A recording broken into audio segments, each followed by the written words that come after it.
అమృతలూరు మండలంలో దాతల సహకారంతో అనేక సేవా కార్యక్రమాలు చేస్తున్నామని మాజీ ఎంపీపీ మైనేని రత్నప్రసాద్ తెలియజేశారు. వ్యాపారుల్లో ఏర్పాటు చేసిన ఉచిత కంటి వైద్య శిబిరంలో పాల్గొన్నారు. అమర్తలూరు మండలం పరిధిలోని ప్యాపారు గ్రామంలో మంగళవారం ఉచిత కంటి వైద్య శిబిరాన్ని నిర్వహించారు.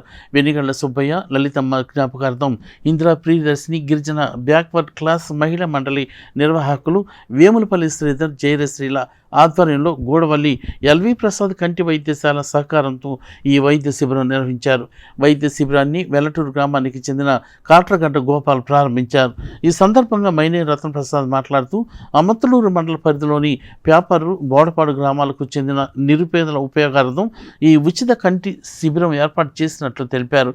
ఈ శిబిరంలో వైద్య పరీక్షలు నిర్వహించి అవసరమైన వారికి ఉచితంగా శుక్లాలు తీయటం జరుగుతుందని చెప్పారు.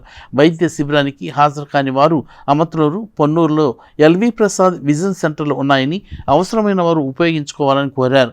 గత 16 సంవత్సరాలుగా దాతలు స్థానికుల సహకారంతో సేవా కార్యక్రమాలు నిర్వహిస్తున్నట్లు తెలిపారు.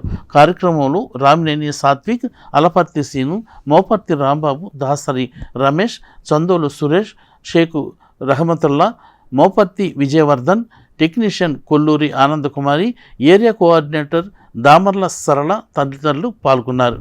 ప్యాపర్రు గ్రామంలో మరి బోడపాడు గ్రామాలకు సంబంధించి నిరుపేదలైన వారందరూ కూడా కంటి పరీక్షలు చేసి అవసరమైన వారందరూ కూడా ఉచితంగా శుక్లాలు తీయబడతాయి.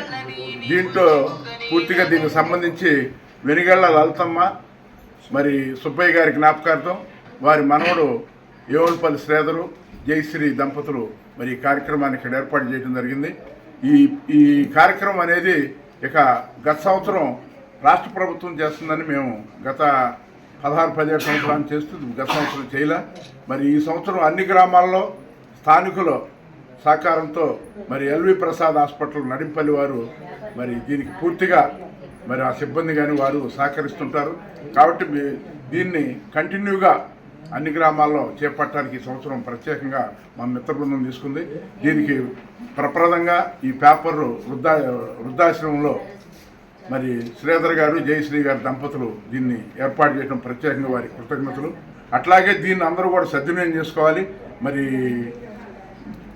పేదలందరూ మరి కంటి చూపు లేకపోతే ఎంత ఇబ్బంది పడతారనేది తెలుసు. కాబట్టి మీరు దీనికి సంబంధించి ఈ క్యాంపుకి రాలేకపోయినా